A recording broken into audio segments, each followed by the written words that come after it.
Ito ang unang pagkakataon mga idol ni Anthony Davis at LeBron kasama si Christian Wood sa court.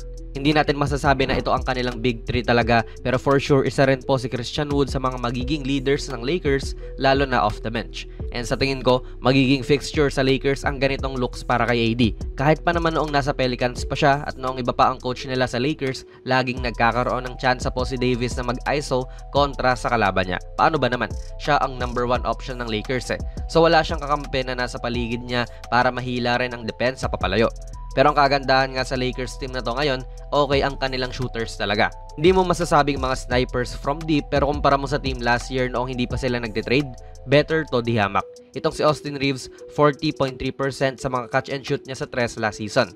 Gabe Vincent, elite 44.6% from deep sa catch and shoot din.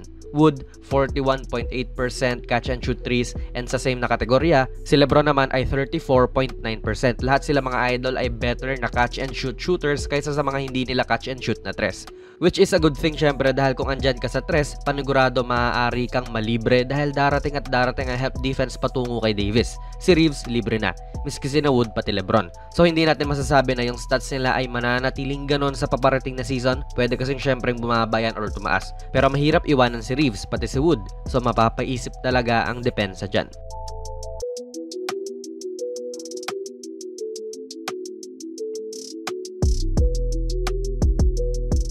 Sinubukan din muli nila yan, this time si Wood ang nagbibigay ng entry pass. Makikita natin tong si O'Neal na mula sa weak side kumaripas dyan kay AD. Mahirap naman kasi kapag itong si Giles talaga ang lumapit kay AD dahil maiiwanan na nga niya si Christian Wood. In which ganon nga po ang nangyari pero na-foul si AD.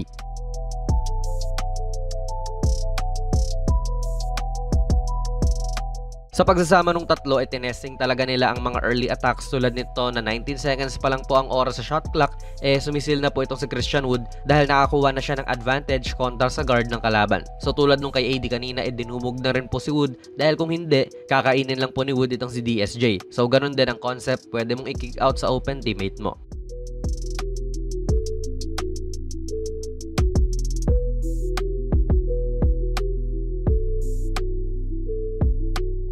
Early attack na naman to pero ISO naman LeBron.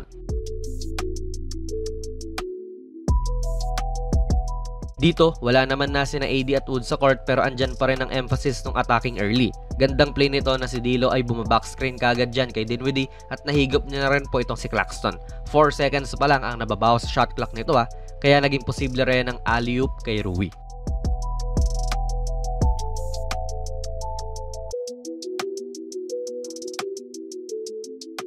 Sa mga susunod nating clips mga idol manonotice natin napapadalas ang pagbigay kay LeBron ng screen ng kanilang shooting guard. Dito, si Austin Reeves yan. Pero mamaya makikita natin na pati si Max Christie ginagawa rin yan kay LeBron. Specialty play pala to para kay Vincent at nabigyan siya ng solid na off-ball pick ni AD.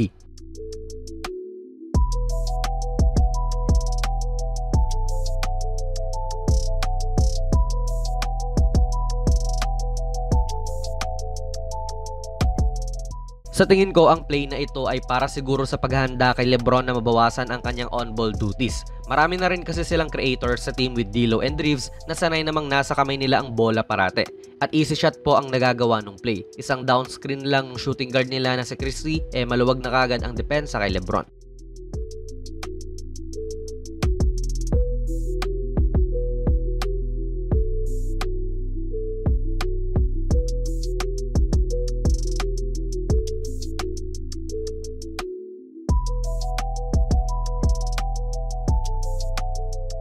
Gusto ko pa syempre makita ng mas marami pang floor time kina LeBron, Davis, pati Wood. Feel ko naman sa regular season madalas natin silang makikita talaga na magkasabay sa laro. And with the pieces surrounding AD nga, panigurado mas mahihirapan ang kanilang kalaban.